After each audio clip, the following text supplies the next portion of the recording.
আসসালামু আলাইকুম, সবাইকে শুভেচ্ছা জানাচ্ছি। মাসুম মাহবুব দেখছেন ওপেন দ্য ইউটিউব চ্যানেল এবং মাসুম মাহবুব ফেসবুক পেজ। পৃথিবীর যেই প্রান্ত যারা দেখছেন, যেই প্রান্ত থেকে যারা দেখছেন সবাইকে আমার ভালোবাসা, শুভেচ্ছা। এক ভাই লিখেছেন, আপনি যদি আমার নামটা একবার বলেন আমি খুব খুশি হব। আপনার সঙ্গে দেখা করব খুব ইচ্ছা। আপনার নামটা কি লিখছেন ভাই? আপনি তো নামটা লিখেন নাই। কি সংক্ষেপে EBRMH কি এটা কি ওষুধের নাম নাকি? ইনশাআল্লাহ আপনার নামটা পাইনি, কিন্তু আপনার টেক্সটটা পড়লাম। সুইডেন থেকে অনেক শুভেচ্ছা নজিবুল ভাই, সুইডেনে আছেন। ইতালি থেকে কমেন্ট করেছেন, মিশর থেকে কমেন্ট করেছেন, বাহরাইন থেকে কমেন্ট করেছেন। জি, সবাইকে আমার ভালোবাসা। প্রিয় দর্শক, আজকে দিব আপনাদেরকে একদম কয়েকটা গুরুত্বপূর্ণ খবর, যে খবরগুলো আমি মনে করি গত ১ মাসের মধ্যে সবচেয়ে গুরুত্বপূর্ণ খবর আজকে দিতে যাচ্ছি। সংক্ষিপ্ত কিন্তু খুব মূল্যবান খবর পেতে যাচ্ছেন আপনারা। জি, কুয়েত থেকে দেখছেন। আমি সবাইকে দেখতে পাচ্ছি। চিটাগং থেকে দেখছেন। ওকে। সামাদ ইতালি থেকে দেখছেন না? আপনারা যেখান থেকে দেখছেন সঙ্গে নিজের নামটা লিখবেন। ভোলা থেকে দেখছেন, মুফতি কি নাম চলে গেল। খুব দ্রুত আপনাদের কমেন্ট আসছে, নামগুলো খুব দ্রুত ট্রল হচ্ছে আমার পড়ার আগে। গ্রিস থেকে দেখছেন এক ভাই। ওকে। আপনারা কোত্থেকে দেখছেন সঙ্গে নামটা লিখলে আমার বুঝতে সহজ হবে। আর যদি কোনো প্রশ্ন থাকে, গুরুত্বপূর্ণ প্রশ্ন, সেই প্রশ্নটা করবেন। আমি প্রশ্ন আশা করি আপনাদের কাছ থেকে, যাতে আমার কিছু বিষয় আপনাদেরকে তথ্য দিতে পারে প্রশ্নের আলোকে। দর্শক, আজকের বিকেলে আমি যে লাইভটি করেছি সেখানে কি বলেছি, যে আমেরিকা পাকিস্তানের মাধ্যমে ইরানকে কিছু প্রস্তাব দিয়েছে। আর সকালে কি খবর দিয়েছিলাম, যারা আমার প্রতিদিনের খবরগুলো দেখেন, আমি বারবার বলি আমি একটা সাজানো খবর দেওয়ার চেষ্টা করি। সকাল, দুপুর, রাত ৩টাকে মেলাই, ধারাবাহিকভাবে আপডেট করি, যাতে যারা খবর দেখেন তারা খুব সহজে পুরো বিষয়টা বুঝতে পারেন। সকালে বলেছিলাম যে ইরানকে পাকিস্তানের মাধ্যমে প্রস্তাব পাঠিয়েছে ডোনাল্ড ট্রাম্প, এবং বলেছিলাম যে পরবর্তী আমরা জানবো কি আপডেট আসছে বা কি প্রস্তাব দেওয়া হয়েছে। আজকে বিকেলের যে খবরটি আমি দিলাম সেখানে কি বলেছিলাম, ট্রাম্প ইরানকে যে প্রস্তাবগুলো দিয়েছে সেগুলো কি, তোমার যে প্রায় ১০০ বিলিয়ন মার্কিন ডলারের মতো পৃথিবীর বিভিন্ন দেশে আটকা পড়েছে, সেখান থেকে ১ মাসের মধ্যে ২৫% আমরা তোমাদেরকে দিয়ে দেব। অর্থাৎ ২৫ বিলিয়ন মার্কিন ডলার তুমি পেয়ে যাবা দ্রুত। ২৫ বিলিয়ন, এটা বাংলাদেশের এই সময় রিজার্ভের চেয়ে অনেক উপরে। ২ নম্বর, লেবানন সহ প্রতিটা স্পটে হামলা বন্ধ হয়ে যাবে। ৩ নম্বর, তোমার উপর স্যাংশন উঠে যাবে। আন্তর্জাতিকভাবে তোমাকে যে নিষিদ্ধ করছে এগুলো উঠে যাবে। এখন থেকে তুমি তেল সব বিক্রি করতে পারবা। অর্থাৎ ইরান যে গুরুত্বপূর্ণ শর্ত দিয়েছে সবগুলি মেনেছে। আমেরিকা ২টো শর্ত ছাড়া: ১, হরমুজ প্রণালীতে ইরান টোল নিতে পারবে না, আর ২, ইরানের নিউক্লিয়ার আমেরিকাকে না দেখ, অন্ততপক্ষে অন্য কোনো দেশের হাতে দিতে হবে। সেটা ইরানের পছন্দের কোনো দেশকে দিলেও চলবে, বাট ইরানের হাতে থাকবে না। তো আমি মনে করেছিলাম যে ইরান হয়তো কাছাকাছি একটা অবস্থা যাবে। ডোনাল্ড ট্রাম্প ইরানকে এই প্রস্তাবগুলো দেওয়ার আগে একটা খুব দুর্দান্ত কথা বলেছিলেন। তিনি বলেছিলেন যে ইরানের সাথে আমাদের আলোচনা একদম চরম, মানে চূড়ান্ত পর্যায়ে যাচ্ছে। আমি আশা করি যুদ্ধ আর আমাদের মধ্যে লাগবে না, আমাদের একটা সমাধান হয়ে যাবে। অর্থাৎ তিনি যে ইরানের এই দাবিগুলো মেনে নিচ্ছেন, এটার একটা আভাস দিতে গিয়ে তিনি বলেছেন যে ইরানের সাথে আমাদের আলোচনা একদম চূড়ান্ত পর্যায়ে রয়েছে এবং যুদ্ধ বন্ধ হয়ে যাবে।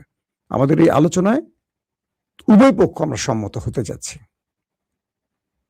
কিন্তু এই বক্তব্য দিয়েও তিনি যুদ্ধের একটা পরিবেশ তৈরি করে রেখেছেন, যে ইরান যদি না মানে বড় রকম অ্যাটাক করবেন।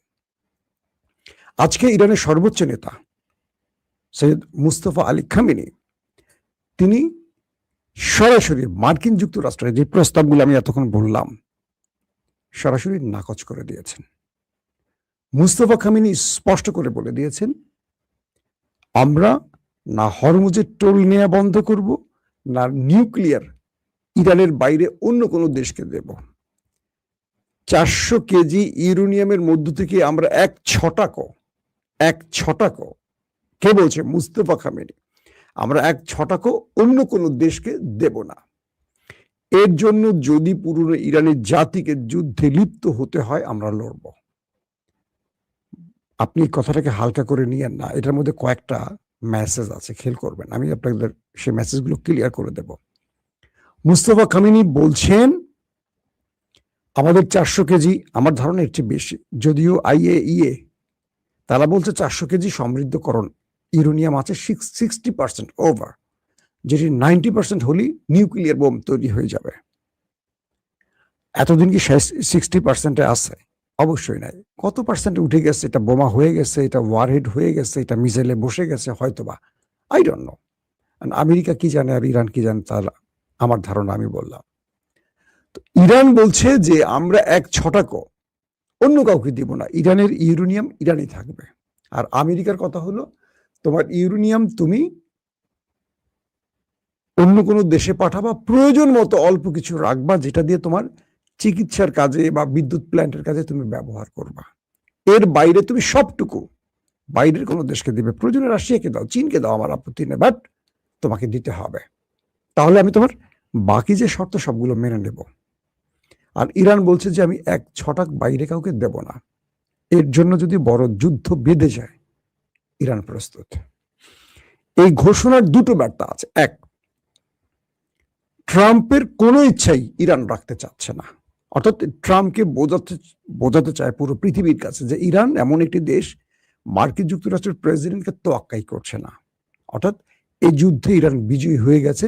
ডোনাল্ড ট্রাম্পকে একটা এক্সিট রুট দিয়ে, ফেস সেভিং দিয়ে আবার আমেরিকার কাছে তাকে হিরো বানাতে দেবে না, কারণ এই ডোনাল্ড ট্রাম্প তার সর্বোচ্চ নেতা সহ গুরুত্বপূর্ণ অনেকে মেরেছে। অর্থাৎ ট্রাম্পের রাজনীতি ইরান খেয়ে দেবে, কারণ ট্রাম্প মধ্যবর্তী নির্বাচনে হারতে যাচ্ছেন। এখন যদি এই শর্তটা ইরান মেনে নেয়, ট্রাম্প তার গণমাধ্যমকে পয়সা দিয়ে হোক, যেভাবেই হোক, এমন ভাবে পুরো পৃথিবীতে এটা নাড়াচাড়া দেবে, এই বিজয় উদযাপন শেখ হাসিনার মতো সারা বাংলাদেশ অচল করে হলেও বিজয় উদযাপন শুরু করে দেবে, কারণ তার নির্বাচনী প্রচারণা হবে বিজয় উৎসব। আসলে বিজয়ের ঘোরানটা কিচ্ছু নাই, সবই তো বিজয় ইরানের পক্ষে। তো ট্রাম্প এই কাজটি করবে, ইরান তাকে এই কাজটি করতে দেবে না, নাম্বার ওয়ান। নাম্বার টু, সবচেয়ে বড় ইম্পর্টেন্ট যে বিষয়টি, তবে কি ইরান নিউক্লিয়ার বানিয়ে ফেলেছে? তার কাছে সমৃদ্ধকরণ ইউরেনিয়াম এখন আর কাঁচা নাই,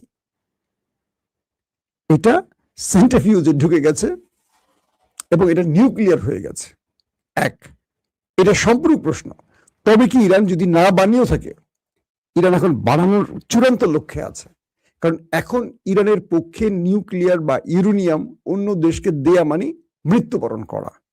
কারণ ইরান এই বিষয়টা বুঝেছে এবং মুস্তফা খামেনি সর্বোচ্চ নেতা হয়ে প্রথম স্টেটমেন্ট এটা দিয়েছিল যে আমার বাবা যে কাজটি করেনি, যে তিনি নিউক্লিয়ার বোমার বিপক্ষে ছিলেন, কারণ এটি হারাম বলেছেন, এটি মানবকে ধ্বংস করে, একটা জাতিকে ধ্বংস করে ফেলে। কিন্তু ইরান এখন মনে করছে এটি জায়েজ। কিরকম, কেন একটি হারাম জায়েজ, মানে হারাম কিভাবে জায়েজ হয়? সেটি হলো একটি জাতিকে রক্ষা করবে এই ইউরেনিয়াম। কিভাবে রক্ষা করবে?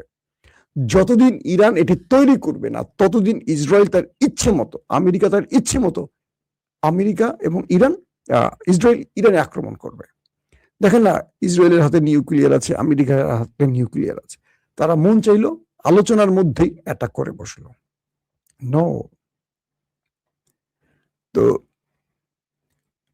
আমেরিকা এত হুমকি ধুমকি দেয়, ইসরায়েল এত হুমকি ধুমকি দেয়, পাকিস্তানের ভয়ে কিন্তু ইসরায়েলের কাপড় ভিজে যায়, তাদের হাতে নিউক্লিয়ার আছে। এত হুমকি ধুমকি দেয়, উত্তর কোরিয়ায় এখন পর্যন্ত আমেরিকা একটা পটকা মারার সাহস করছে, কারণ তার হাতে নিউক্লিয়ার এবং অজস্র মিসাইল আছে। ইরানকে মারার সাহসটা পেল কেন? আফগানকে মারার সাহসটা পেল কেন? ইরাককে মারার সাহস পেল কেন? সিরিয়াকে মারার সাহস পেল কেন আমেরিকা? তাদের হাতে নিউক্লিয়ার নেই। কিন্তু ইরানের হাতে যে এত পাওয়ারফুল মিসাইল আছে, এটা আমেরিকার গোয়েন্দা তথ্য এতটা কনফার্ম তারা পায়নি। মার্কিন গোয়েন্দারা বলছেন যে ইরানের এই যে সেজ্জিল, খুররাম, বিভিন্ন যে মিসাইল, ব্যালিস্টিক মিসাইল গুলো, এতগুলো রাডার সিস্টেমকে, এতগুলো প্রতিরক্ষা ব্যবস্থাকে টপকে 8 লেয়ারের প্রতিরক্ষা ভেদ করতে পারে। 8 লেয়ার বুঝছেন? পৃথিবীর 8টি দেশ তার 8টি প্রতিরক্ষা ব্যবস্থা ইসরায়েলকে রক্ষা বসিয়েছে। ইরান থেকে যে মিসাইল গুলো মারা হয় ইসরায়েলে, সৌদি আরব আমিরাত, জর্দান, এরকম সবগুলো দেশের মধ্যে প্রতিরক্ষা আছে, এগুলোকে মোকাবেলা করতে হয়, কারণ এগুলো সব ইসরায়েলকে রক্ষায় মিসাইল ছুটছে ইরানের ব্যালিস্টিক মিসাইলকে। এরপর খোদ ইসরায়েলের মধ্যে ব্রিটিশ, ফ্রান্স, জার্মানের প্রতিরক্ষা ব্যবস্থা পর্যন্ত আছে।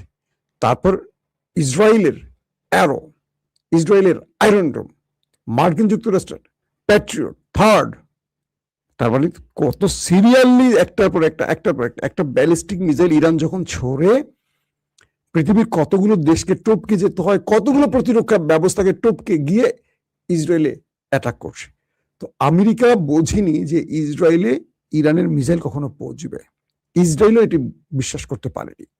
কিন্তু ইরানের মিসাইল এত ভেলকি দেখিয়েছে, প্রথম ইরান তার দুর্বল কম দামি মিসাইলগুলো দিয়ে প্রতিরক্ষাগুলোকে ধ্বংস করেছে। আবার যেখানে এই দুর্বল মিসাইলগুলো ইরান অ্যাটাক করেছে কিন্তু রাডার সিস্টেম ধ্বংস করতে পারেনি বা প্রতিরক্ষা ব্যবস্থা ভাঙতে পারেনি, সেখানে মাঝে মাঝে এক্সক্লুসিভ খুররাম বা সিজিল বা এই টাইপের মিসাইলগুলো মেরেছে ইরান, মেরে প্রতিরক্ষা ব্যবস্থাগুলোকে ধ্বংস করেছে। অর্থাৎ ইরান প্রথম 15 দিন যে কাজটি করেছে, সিরিজ প্রতিরক্ষা ব্যবস্থাগুলোকে ভেঙেছে, মাঝে মাঝে ওই দেশটির অ্যাটাক করেছে। অর্থাৎ এই প্রতিরক্ষা ব্যবস্থা যখন অ্যাটাক করছে ইরান, তখন তারা একটি মিসাইলের জন্য 5টি 7টি করে অ্যান্টি মিসাইল মারছে, এতে করে শত্রুর মিসাইলও শেষ হয়ে গেছে। আবার কম দামি মিসাইল দিয়ে শত্রুকে তার মূল্যবান মিসাইল শেষ করেছে। তো এরপর একদম আমেরিকার ডিমোনাতে হিট, দুঃখিত, ইসরায়েলের ডিমোনায় হিট হয়েছে। ইসরায়েলের গুরুত্বপূর্ণ যত সামরিক স্থাপনা আছে, মোসাদ দপ্তর, সিনব্যাতের দপ্তর, তাদের গুরুত্বপূর্ণ মিসাইল স্টোরেজ এবং পারমাণবিক প্রকল্পের আশপাশে সব জায়গায় ইরান তার ট্রেস চালিয়েছে অ্যাটাক করে করে, যে আমি এখানে একটা মারি, IRGC মারছে, মাইরাতে সফল, এখানে একটা মারি। ইরান এরপরে কি বলল, আমরা চাইলে ইসরায়েলের যে কোনো জায়গায় টার্গেট হিট করতে পারি। এবং এটা প্রমাণ করলো কিভাবে, নেতানিয়াহুর বাড়িটা উড়িয়ে দিল। এবং নেতানিয়াহু ছাড়া তার পরিবারের আরো অনেকে মারা গেছে বা তার ভাই মারা গেছে এমন খবরও আসছে। ইসরায়েলের প্রধানমন্ত্রীর বাড়িটাকে শেষ করে দিল ইরান। এটা কি হালকা পাতলা বিষয়? সে ধরেন কোন একটি দেশে আশ্রয় নিয়ে বেঁচে গেছে, ইসরায়েলি ছিল না, সে ইউরোপ বা ইউই অর্থাৎ আরব আমিরাত বা কোথাও গিয়ে আশ্রয় নিয়েছিল, সে ইসরায়েলে ছিলই না ওই সময়টা, যে কারণে তার কোনো ইন্টারভিউ, কোনো ছবি কেউ দেখেনি। এতটা ভয় পেয়েছে ইরানকে। তার মানে এটা ইরানের অনেক বড় সাফল্য, আপনারা নির্দ্বিধায় বলতে পারেন। তো এখন মুস্তফা খামেনির এই স্টেটমেন্ট বলে দিচ্ছে, আমেরিকা যখন সব শর্ত মেনে নিল দুটো ছাড়া, তার মানে ইরানের তো মেনে নেওয়া উচিত না যে দেখ আমার তো মূল জায়গা, আমার টাকা পয়সা সব পেয়ে যাচ্ছি, আমার স্যাংশন উঠে যাচ্ছে, ইরান 40-45 বছর ধরে নিষেধাজ্ঞার মধ্যে ছিল, এখন তো তার তেল গ্যাস রপ্তানি করে মোটামুটি লালে লাল হবে। ইরান বলছে না, এটা তো সৌদি আরব না, এটা তো আরব আমিরাত না, এটা তো বাংলাদেশ না, এটা তো পাকিস্তান না, এটা ইরান। এই জাতির ইজ্জতের দাম অনেক বেশি, এই জাতিকে কেউ হারাতে পারেনি, তুই এটা কি হারাবি? তুই 250 বছরের দেশ আর আমি 6000 বছর আগের দেশ, তুই আমাকে হারাবি? তুই আমার ইতিহাস পড়ে আসছিস? আমি আমার নিউক্লিয়ার, ও বাবু ভাই, আপনাদের এক গুরুত্বপূর্ণ টেলিভিশনের সিও আমার লাইভের মধ্যে ফোন দিয়ে বসেছেন, নাম বলবো, স্টারের একটু বিজ্ঞাপন দিয়ে দিলাম, দেখবেন সবাই। আমি যদি এখনো আমার এখানে দেখার সুযোগ হয়নি, দেখা যায় না। তো এখন যে বিষয়টা হয়েছে যে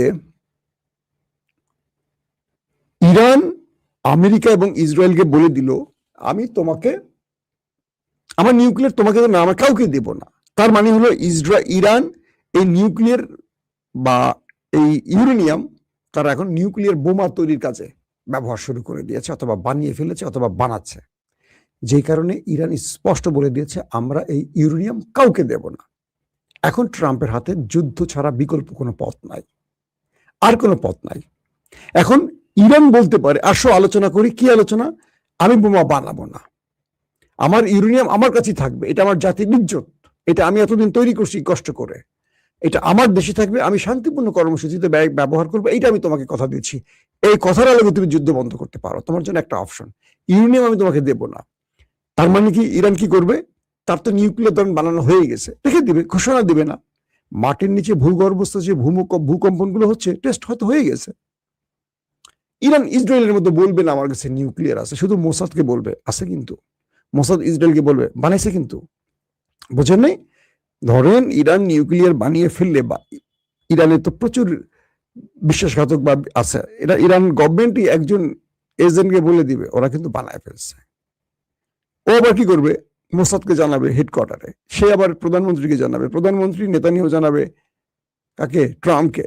তারা ভিতরে ভিতরে জেনে যাবে, তারা ভয় পেয়ে যাবে। পৃথিবীকে জানানো দরকার না। ইসরায়েল স্বীকার করছে তার কাছে যে ডিমোনাতে নিউক্লিয়ার আছে, পৃথিবী সবাই জানে, বিষয়টা এরকম হবে। এই মুহূর্তে ট্রাম্পের সামনে আর কোনো পথ খোলা নেই অ্যাটাক করা ছাড়া। তার মানে ট্রাম্প, যেটা আজকে দুপুরে বললাম, পুরো ইরানের আকাশ বন্ধ করে দেওয়া হয়েছে, বিমান চলাচল আটকে দেওয়া হয়েছে সব। তার মানে এটা যুদ্ধ পরিস্থিতি তৈরি হচ্ছে, যে কোনো সময় ইসরায়েল আমেরিকা বড়সড় অ্যাটাক করতে পারে। কিন্তু এখন পর্যন্ত মার্কিন এস্টাবলিশমেন্ট ট্রাম্পকে বলছে তুমি যুদ্ধে যেও না, এই যুদ্ধ তোমার জন্য আরো বড় বিপর্যয় আসবে। গত 40 দিনের যুদ্ধে যে বিপর্যয় আসছে তার চেয়ে ভয়াবহ বিপর্যয় তুমি দেখবে। এখন ট্রাম্প কি করবে? নেতানিয়াহু যুদ্ধ চায়, ট্রাম্প যুদ্ধ চাচ্ছেন না, তিনি ফেস সেভিং চাচ্ছেন। আগামীতে মধ্যবর্তী নির্বাচন, সব মিলে এখন ট্রাম্প বিশাল এক মাইন্ডকে চিপায় পড়ে গেছে। এখান থেকে ট্রাম্প আর উত্তরণ করতে পারছে না। মুস্তফা খামেনির এক ঘোষণায় ইরান তার বার্তা পৃথিবীকে দিয়ে দিল। এই বার্তার মধ্যে মুস্তফা খামেনি বুঝিয়ে দিল ইরান নত হতে চাচ্ছে না, নত হবে না, নত হওয়ার জাতি নয়। এখন যুদ্ধের কোনো বিকল্প নেই। শেষ পর্যন্ত কি হবে আমরা দেখব। বাট আমরা যুদ্ধের পক্ষে নই, আমরা যুদ্ধ চাই না, আমরা চাই শান্তি। দর্শক, প্রত্যেকে ভালো থাকবেন। আল্লাহ হাফিজ।